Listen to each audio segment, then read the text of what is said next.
Tribunal নিয়ে supreme কোর্টের রায়কে নিজের জয় দেখছেন মমতা বন্দ্যোপাধ্যায়। বিনয়ী হয়ে দাবি করেছেন তিনি এসআইআর নিয়ে সুপ্রিম কোর্টে মামলা করেছেন এবং এই রায় তারই ফল।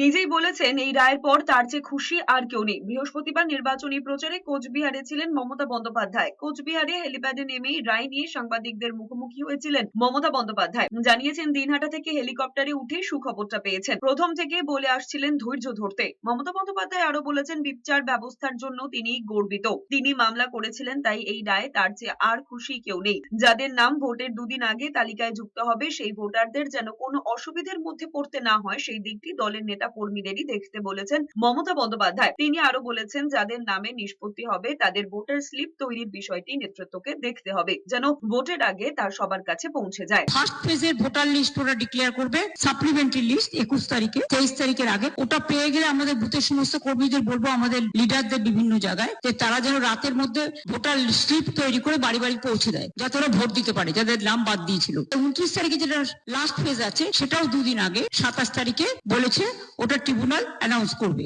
Voting rights. সুতরাং I am so happy and I'm proud of my, আমি নিজে কেস করেছিলাম, এটা আমার কেসের উপর। আজকে আমার থেকে খুশি আর কেউ নয়।